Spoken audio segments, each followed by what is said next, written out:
Hey guys, welcome है आपका मेरे चैनल आई गुरविंदर में। आज हम सीखेंगे फॉर ईच लूप। अभी तक हम फॉर लूप, डू व्हाइल और डू अनटिल लूप सीख चुके हैं। आज हम सीखेंगे फॉर ईच लूप। इसके बाद हमारा जो है लूप्स का सेक्शन कंप्लीट हो जाएगा। फिर हम कुछ प्रोजेक्ट्स करेंगे और इसमें आगे बढ़ेंगे। चलिए एक लाइव एग्जांपल से समझते हैं फॉर ईच लूप क्या होता है। तो एक मैंने ये वर्कबुक ओपन कर ली है, ठीक है। इसमें पहला एग्जांपल समझते हैं। सबसे पहले हम ये समझेंगे कि जो फॉर ईच लूप है वो करता क्या है। फॉर ईच लूप है वो इस तरीके से काम करेगा, या तो वो काम करेगा रेंजेस में, या वो काम करेगा आपका शीट्स में, ठीक है। रेंजेस में या शीट्स में या किसी फोल्डर के अंदर जो फाइल्स है उनमें। तीन तरीके से ये आपका काम करता है मेनली। तो रेंजेस में कैसे काम करेगा पहले हम वो समझ लेते हैं, बाकी एक्स्ट्रा को शीट्स को हम डिलीट कर देते हैं एग्जांपल के लिए। तो ये है, हम कर देते हैं, सपोज करो इसका नाम हम कर देते हैं एग्जाम्पल 1, ठीक है। इसमें हम इस रेंज में बाय डिफॉल्ट क्या करते हैं, कुछ ऐसे ही नंबर ऐड करा लेते हैं, ठीक है, 20 तक, और इसको वैल्यू में पेस्ट करा लेंगे। अब हम खोलेंगे अपना विजुअल बेसिक एडिटर और यहाँ पे मॉड्यूल डाल लेंगे और यहाँ लिखेंगे हम सब रूटीन एग्जाम्पल 1, ठीक है। इसके बीच में वही जो हम हमेशा क्लियर कराते हैं, dim WBS workbook, dim SHS worksheet, set WB is equal to this workbook and set SH is equal to WB dot sheets. क्या नाम रखा है हमने, जो हमने शीट्स की थी अभी, एग्जाम्पल 1, यही नाम रखा है ना। एक बार चेक भी कर लेते हैं, बिल्कुल यही नाम रखा है। ये हमने डिक्लेयर कर लिया। अब हम क्या करेंगे, हमको लूप ऐसे चलाना है कि सिर्फ इस रेंज के अंदर चले। तो एक रेंज का भी हम डिक्लेयर कर लेंगे, डिम सेल एस रेंज, ठीक है। अब यहाँ पे चलाएंगे for each loop, for each cell in range, यहाँ हम ले लेंगे शीट का SH range A1 to A20 और नेक्स्ट सेल। अभी मैं आपको बिल्कुल स्टेप बाय स्टेप बताऊंगा कि मैं कर क्या रहा हूँ, ठीक है। एक बार मैं ये लिख लेता हूँ, cell value is equal to cell dot value into 2, ठीक है। अब देखिए, मैंने फॉर ईच जो ये लूप लिखा है इसको समझते हैं। सबसे पहले हमने जो है वेरिएबल डिक्लेयर कर दिया कि WB का मतलब है वर्कबुक, SH का मतलब है वर्कशीट। तो WB है जो वेरिएबल, इसके अंदर हमने इस वर्कबुक को डाल दिया है। तो जहाँ भी हमें वर्कबुक को यूज़ करना होगा तो आप यूज़ करते हो, मतलब ये मैं आपको ऑलरेडी बता चुका हूँ। इसमें आपको एक बार दोबारा से समझा रहा हूँ। SH के अंदर हमने शीट का नेम डाल दिया है, ठीक है। फिर मैंने एक सेल वर्ड डिक्लेयर किया। ये एक वर्ड है, कुछ भी लिख सकते हो आप, XYZ, मैंने सेल लिख दिया एज रेंज। अब ये लूप कैसे चलता है वो देखो, इसमें ये स्टार्टिंग होती है इसकी फॉर ईच से और ये खत्म होता है नेक्स्ट पे। तो ये बोल रहा है फॉर ईच, ईच मतलब हर किसी में सेल में जाए, इन फॉर ईच सेल, हर सेल में जाए कहाँ पे, इन SH इस शीट की रेंज में A1 से A20 में, ठीक है।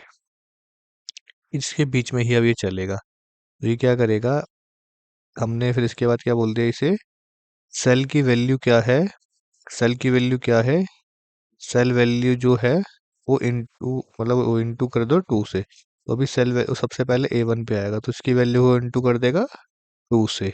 फिर नेक्स्ट आएगा नेक्स्ट सेल, तो नेक्स्ट सेल कौन सा हो गया, A2। A2 को इसको इनटू कर देगा 3 को 2 से, ठीक है। फिर ये नेक्स्ट सेल क्या आ जाएगा, A3, ठीक है। तो A3 की वैल्यू क्या है, 5, तो 5 को इंटू कर देगा 2 से। तो चला के देखते हैं एक बार कि ये, और यहाँ पे भी हम क्या करते हैं कि 2 से इंटू करके रख लेते हैं ताकि और आपको क्लैरिटी आ जाए कि ये करेगा क्या, ठीक है। आंसर इसका इस तरीके से आना चाहिए।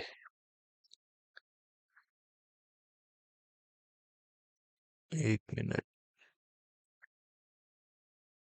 हमने क्या करा है, इनटू सेल वैल्यू को टू से, ओहो, ठीक है, हमसे एक गलती पता है क्या हो गई, हमने इसको वैल्यू में पेस्ट नहीं करा, इस वजह से ये ऐसा आ गया है ना।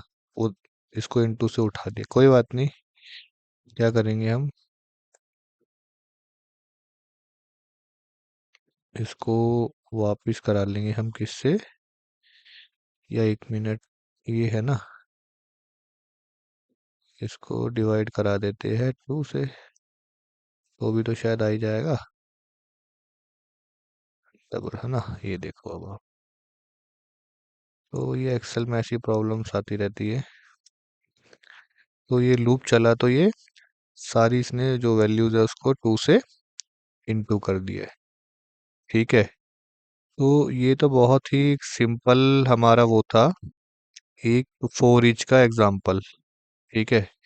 उसके बाद जो है हम इसमें क्या करेंगे, अब हम इसको कलर बेस भी कलर बेस भी कर सकते हैं क्या, अगर मैं बोलूं, क्या कहते हैं, ये वाला जो लूप है इसको कॉपी कर लेते हैं, ठीक है, और इसको पेस्ट करा देते हैं नीचे, और यहाँ पे इसका नाम बस एग्जाम्पल टू कर देते हैं, ये भी सेम है, ये भी सब कुछ सेम रखेंगे, बस यहाँ पे कंडीशन लगा देंगे, ठीक है। और क्या कहते हैं, ये हम कर देंगे इस तरीके से, यहाँ पे रैंड बिटवीन डलवा देते हैं 1000 से 5000 तक,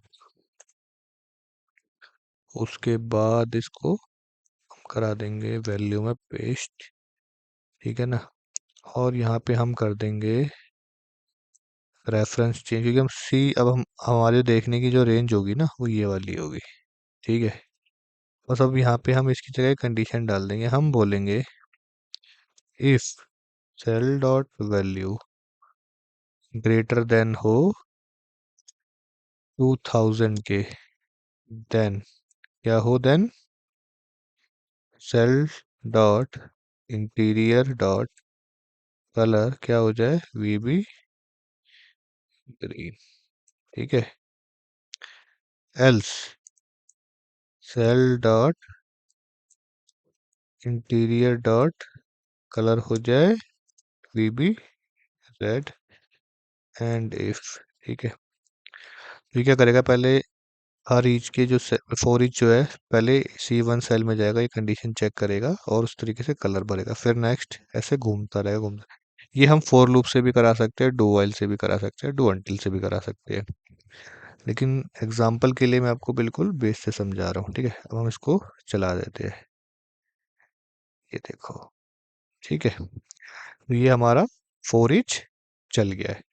अब इसमें एक और एग्जाम्पल कर लेते हैं, ठीक है। फिर उसके बाद नेक्स्ट क्लासेस में जितने भी हमने लूप्स किए हैं उनके हम प्रोजेक्ट करेंगे, ताकि हमारा जो हाथ है बिल्कुल सेट हो जाए लूप्स पे। अब मैं क्या करूँगा, कोशिश करता हूँ करने की, बस फोर ईच लूप में एक चीज आप ध्यान रखना, जो मेन है, जो फोर ईच लूप है वो रेंजेस पे वर्क करेगा, जहाँ पे वो रेंजेस पे कराना है, जहाँ पे आप किसी वर्कबुक में, वर्कशीट्स में, ये वर्कशीट्स में बहुत अच्छा वर्क करता है, तो वर्कशीट्स में वर्क करेगा, और किसी फोल्डर में, फाइल में, तो आप बिना सोचे समझे फोर ईच का यूज़ करें। आगे हम एग्जाम्पल प्रोजेक्ट करेंगे तो आप और समझ जाएंगे कि कैसे करेंगे। तो अभी मैं क्या करूँगा, एक और एग्जाम्पल आपको बताता हूँ, सब एग्जाम्पल 3, ठीक है। तो वर्कबुक और वर्कशीट के लिए मैं ये ले लेता हूँ यहाँ तक, ठीक है। और थोड़ा स्पेस बना लेते हैं ताकि एग्जाम्पल क्लियर समझ आ पाए, ठीक है ना। मुझे क्या एग्जाम्पल बनाना है, मैंने ये बोला है, मैं यहाँ पे कुछ शीट्स ऐड करवा लेता हूँ पहले तो, 5 6 7 जो भी मुझे सही लग रही है वो, ठीक है, इतनी मैंने करवा दी। अब फोर इच से क्या क्या हो सकता है, मैं इनको रीनेम करवा सकता हूँ, इन्हें प्रोटेक्ट करवा सकता हूँ, इनके टैब का कलर चेंज करा सकता हूँ। तो अभी हम जो एग्जाम्पल के तौर पे है सिर्फ इसके टैब का कलर चेंज करना समझते हैं, बाकी हम आगे प्रोजेक्ट्स में करेंगे, ठीक है।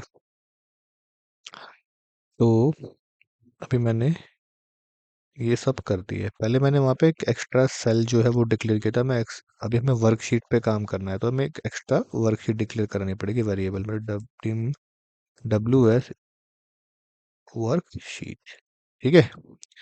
अब हम यहाँ पे लगाएंगे for each WS in this work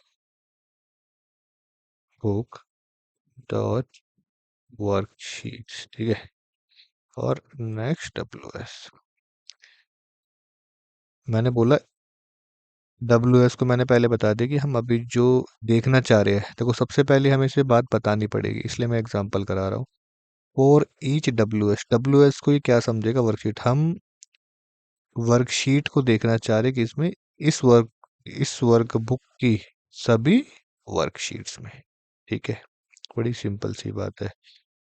उसके बाद हम लिखेंगे यहाँ पे WS dot tab dot colour is equal to VB red, ठीक है। मैंने बोला कि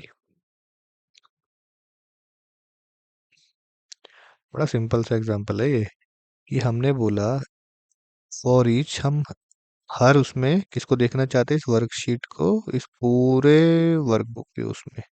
और हम चाहते हैं जितनी भी वर्कशीट है उनका जो टैब का कलर है वो रेड हो जाए, और यहाँ से कर देंगे हम रन।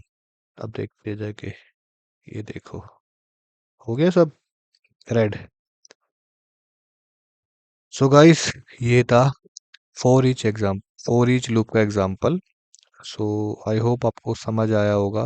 मैंने मतलब कोशिश की है कि बहुत इजी वे में समझ आए, ताकि हम आगे प्रोजेक्ट करें तो आपको अच्छे से समझ आए। बाकी जितनी भी मेरी VBA सीरीज़ या और भी सीरीज़ है, उनकी डिस्क्रिप्शन में आपको लिंक मिल जाएंगी, आप वहाँ से डाउनलोड करो, प्रैक्टिस करो। आपको नोट्स की कोई टेंशन नहीं है, सारी फाइल लिंक में है। लिंक पे क्लिक करो, वेबसाइट पे जाओ, वहाँ से डाउनलोड करो, प्रैक्टिस करो। और अपकमिंग जितने मेरे कोर्स अभी इसमें आ रहे हैं वो भी आप देखें, वो भी आपको अपने करियर ग्रोथ में बहुत हेल्प करेंगे। सो गाइस, मैं आशा करता हूँ आप इसे रेगुलर देख रहे हैं। So thanks for watching.